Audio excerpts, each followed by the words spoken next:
Sud Radio, le débat du samedi.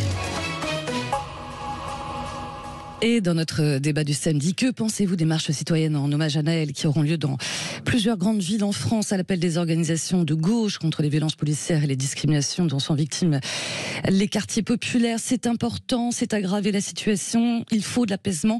Depuis 7 heures, vous votez en masse et vous postez vos commentaires. Vous avez plutôt une grosse majorité, à 75%, à considérer que ça aggrave la situation. On en débat tout de suite avec nos deux invités. Arnaud Bazin, sénateur Les Républicains du Val d'Oise. Bonjour Arnaud Bazin. Bonjour. Nadège Abo-Mangoli, députée LFI de la Seine-Saint-Denis. Bonjour Nadège Abo-Mangoli. Bonjour. Alors, réaction déjà à notre sondage, centaines d'organisations, dont Amnesty, la Ligue des droits de l'homme, Parti de gauche, LFI, Europe Écologie Les Verts, des syndicats qui appellent à exprimer le deuil et la colère et dénoncer les politiques discriminatoires à l'encontre des quartiers populaires. Alors, avant de parler des marches interdites, parce qu'il y en a là, notamment en hommage à Adama Traoré, pour vous, Arnaud Bazin, en quoi ces marches citoyennes n'ont pas lieu d'être? Moi, je connais le terrain de Persan et de Beaumont-sur-Oise depuis plus de 30 ans, et organiser une manifestation dans ces conditions avec des éléments de contexte que je vais rappeler est absolument catastrophique. Tout d'abord, nous avons, il y a maintenant 7 ans, nous avons risqué de voir partir en fumée tout le patrimoine municipal à Persan lors du décès d'Adama Traoré dans la gendarmerie de Persan, alors qu'évidemment la population de Persan n'y était pour rien. Ensuite, nous venons de voir, il y a 8 jours, incendier notre mairie, notre poste de police municipale, dégrader gravement le conservatoire de musique. Nous avons frôlé le désastre partout. Et maintenant, 8 jours après, en toute indécence, l'extrême gauche veut venir parader sur notre commune et dans la commune voisine. Alors, vous êtes parti directement sur la marche pour Adama Traoré. Il faut rappeler qu'elle avait été interdite par la préfecture du Val d'Oise et validée par la justice du côté de Persan. Je réponds à votre question parce que les éléments de texte sont absolument capitaux. Aujourd'hui, d'ailleurs, votre sondage le montre bien, les Français le comprennent bien, le contexte n'est pas du tout propice à des manifestations de ce type. Moi, je suis attaché au droit de manifester, c'est une liberté constitutionnelle capitale, mais il faut prendre en compte le contexte catastrophique qui siège aujourd'hui, qui préside aujourd'hui à ces manifestations. C'est impossible d'envisager de ces manifestations dans la sérénité. Ce n'est pas le bon contexte pour vous? Au contraire, la colère n'est pas passée, Nadège Abo-Mangoli? Écoutez, tout d'abord, moi, on parle d'un sondage que vous avez... Oui. Vous avez parlé dès le début de cet entretien. Évidemment, on peut comprendre, compte tenu des derniers jours de dégradation et de révolte, que les gens ont peur. Les gens ont peur, mais en même temps, ce qu'on a expliqué aux uns et aux autres depuis plusieurs jours, c'est qu'il fallait rentrer à la maison, il fallait l'apaisement et d'une certaine manière trouver des modalités d'expression positive et politique pour cette colère qui s'est exprimée. On nous le dit depuis plusieurs jours, il y a là une organisation rompue à ces marches. Il y a là un contexte aujourd'hui de désescalade dans les dégradations et dans la révolte. Il faut bien à un moment trouver un débouché pacifique et démocratique pour s'exprimer. C'est bien le message qui a été envoyé par tout le monde, c'est-à-dire que c'est pas la violence n'est pas une stratégie politique. La manifestation est un outil traditionnel pour cela. Cette manifestation est appelée par plus d'une centaine d'organisations. Monsieur Bazin parle d'extrême gauche, mais ça va de LFI à EELV en passant par la LDH, SOS Racisme et tout un tas d'organisations responsables. Et donc du coup, c'est le contraire d'interdire. Le contraire, c'est interdire, c'est raviver des tensions, alors qu'on a expliqué qu'il fallait justement trouver des modalités d'expression simples, comprises, encadrées. C'est d'ailleurs une manifestation qui s'est toujours très bien passée, la manifestation qui est interdite aujourd'hui dans le Val d'Oise. Dans l'ensemble du pays, des marches sont autorisées, quand bien même il y a eu aussi un certain nombre de dégradations. C'est bien que tout le monde a compris, en tout cas les organisations qui appellent à ce rassemblement, qu'il faut trouver aujourd'hui des moyens d'expression acceptables, accepté, puisque à un moment donné, c'est bien de cela qu'il s'agit, et un moyen d'exprimer quelque chose, puisque là, depuis une semaine, on a quand même le sentiment qu'il y a une volonté de la part du gouvernement de mettre le couvercle sur ce qu'il s'est passé.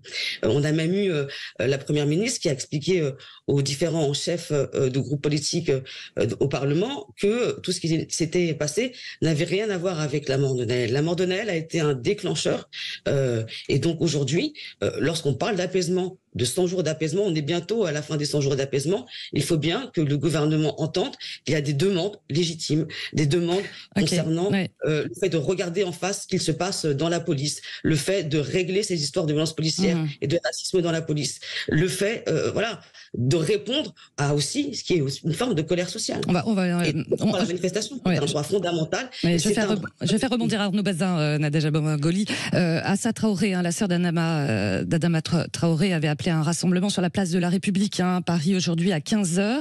A priori, cette manifestation va être interdite par la préfecture de Paris ce matin. Interdire, Arnaud Bazin, c'est pas propice à l'apaisement non plus. Ça peut être vécu comme une provocation aussi. Ça s'est fait, cette interdiction dans le Val d'Oise, je pense que ça sera la même chose à Paris, elle s'est faite dans le contexte républicain, c'est une décision du préfet et elle a été validée par le tribunal administratif, donc les droits de chacun ont été respectés, la justice en a décidé. Moi, ce que je voulais surtout ajouter, c'est que si les manifestations précédentes qui ont déjà considérablement dérangé la paix publique sur les communes de Persan et de Beaumont-sur-Oise se sont bien passées, c'était dans le même contexte et surtout parce qu'on a engagé évidemment beaucoup de forces de maintien de l'ordre pour les contenir. Ensuite, la manifestation telle qu'elle était envisagée, elle n'a rien à voir avec les manifestations antérieures, puisque Mme Panot a jugé bon d'appeler la France entière à venir manifester dans 2 petites communes du Val d'Oise qui sont absolument pas en capacité d'accueillir la foule qui était convoquée. Tout ça était totalement déraisonnable. Enfin, j'espère que les députés LFI qui ont appelé à manifester, maintenant que la manifestation est interdite, ne vont pas tenter de braver cette interdiction parce qu'il ne peut pas y avoir 2 catégories de citoyens. Ceux qui obéissent à la loi et ceux qui la votent et qui s'abstiendraient d'obéir à la loi. Aujourd'hui, nous avons une interdiction. Il est vital que tous les parlementaires aient la décence de respecter cette interdiction. Et je pense que ça ne va pas être le cas. Ce serait très grave et j'espère qu'il y aura des suites. Alors, cette manifestation, si elle est interdite à Paris, comme on le sera ce matin, est-ce qu'il y aura une délégation LFI malgré tout présente là-bas, Nadège Abou-Mangoli? Alors d'abord, je tiens à corriger ce qu'a affirmé M. Bazin. Nous n'avons pas appelé la France entière à se rendre à Persan. Nous avons appelé, là où il était possible de les organiser, à des marches pacifiques, citoyennes, en hommage à celles et ceux qui sont morts par la police et à celles et ceux qui réclament la justice pour la paix. Donc, il se trouve qu'en Ile-de-France, on a un certain nombre de députés insoumis et donc il est prévu que nous nous rendions à ces marches. Il ne faut pas non plus caricaturer les propos que nous tenons. Et même, j'ai même l'impression que l'interdiction de ces marches, c'est effectivement pour que les choses se passent très mal. C'est effectivement pour que les choses se passent très mal. Mais c'est l'interdit de celle de Place de République, là, 15h. C'est une forme de provocation pour que les choses se passent très mal, pour que des gens viennent tout de même, que les policiers aillent au contact des manifestations, comme ça s'est passé, je le rappelle, à Nanterre.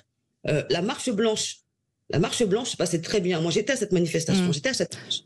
Et on a vu à un moment donné des gaz lacrymogènes lancés, la police couper le cortège alors que ça se passait très bien. Donc il faut aussi cesser ce genre de provocation. Je le dis, il y a un besoin dans ce pays de s'exprimer. Et quand bien même cela ne... Donc c'est une provocation de la part du gouvernement, ces interdictions pour vous?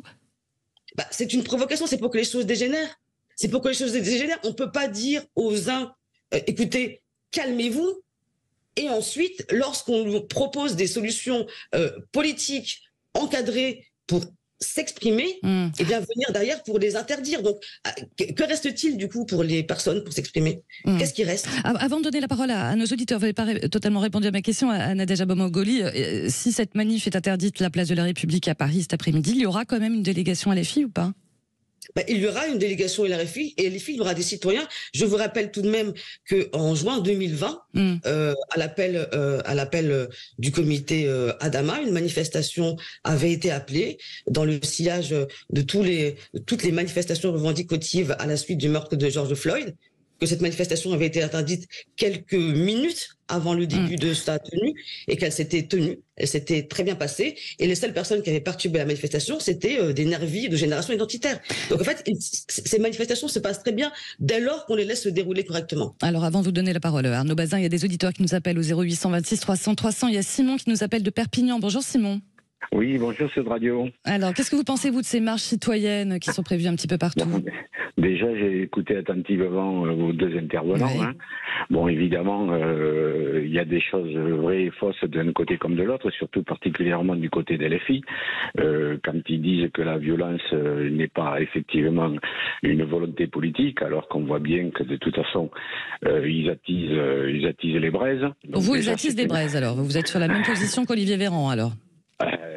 Pas forcément Olivier Véran, la même position que l'opinion publique, que le sondage l'a prouvé, qu'effectivement, au lieu de chercher une solution politique pacifique, il cherche une solution politique de minorité qui veut s'exprimer, effectivement, ça je peux le comprendre, mais qui s'exprime mal. Il faut rester sur l'univers politique et donc les échanges et non pas des marches qui sont toujours susceptibles de déraper, et puis après toujours la même chose, la même rengaine. Si ça dérape, c'est la responsabilité de l'État et donc de la police qui représente l'État. Pour vous, il n'y a pas de réforme en profondeur de la police, comme le demandent les organisations. Alors, si je vous suis mais bien. les organisations, je vais vous dire une chose concernant les réformes de la police. Ils ont montré dans quel sens ils veulent faire des réformes de la police, parce que tout ce monde-là toujours veut donner des leçons et fait des observations, mais ne présente jamais un projet concret et viable pour savoir dans quel sens. On va laisser répondre. Allez-y. C'est quoi les solutions concrètes, les pistes, Nadège Abomangoli? Que vous adressez. Alors, d'abord, moi, je suis assez étonnée. Il y a des contradictions dans ce que vient de dire l'auditeur. Pardonnez-moi, je n'ai pas retenu votre prénom. Mais vous dites qu'il faut revenir à des formes d'expression politique. La manifestation, la marche, c'est une expression éminemment politique. Donc, en fait, du coup, qu'est-ce qu'il faut faire? Est-ce qu'il faut faire des tweets? Est-ce qu'il faut faire des banderoles sur les balcons? Enfin, je ne sais pas. Quand il y a une centaine d'organisations, qui a des membres, des sympathisants et des personnes citoyennes lambda qui adhèrent au message, il faut bien l'exprimer d'une certaine manière. Donc, si ce n'est pas par la manifestation pacifique, c'est par quoi? Ensuite, sur les propositions de la France insoumise. Bien, écoutez, moi, je sais que ça fait longtemps, nous, qu'on appelle à une réforme de la police, par exemple, la manière dont sont traités les cas de violence policière. Est-ce qu'il faut ou pas, nous on pense qu'il le faut, une instance de contrôle extérieur?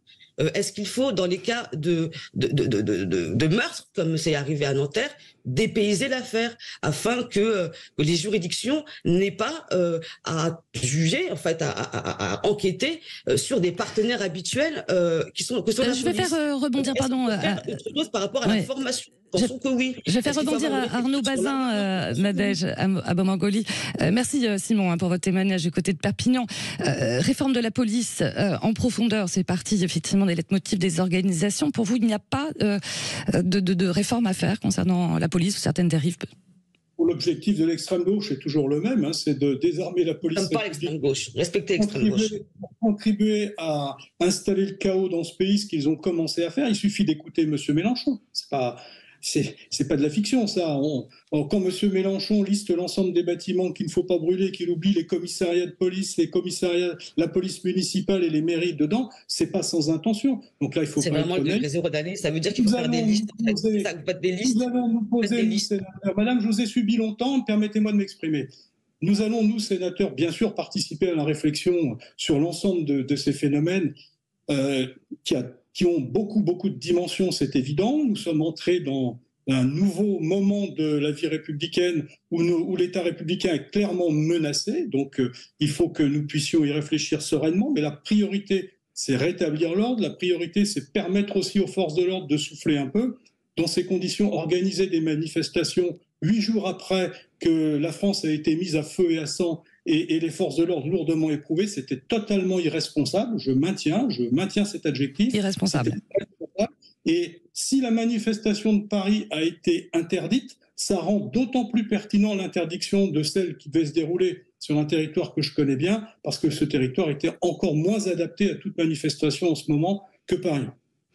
Bien noté. Et pour terminer, très rapidement, Nadège Abou-Mangoli, vous irez, il y aura donc une délégation LFI à Paris cet après-midi, malgré l'interdiction de cette manifestation. Il y aura une délégation car nous sommes attachés à l'expression démocratique des revendications politiques. Bien noté également. Merci beaucoup d'avoir participé à ce débat ce matin sur Sud Radio. Bonne journée à vous.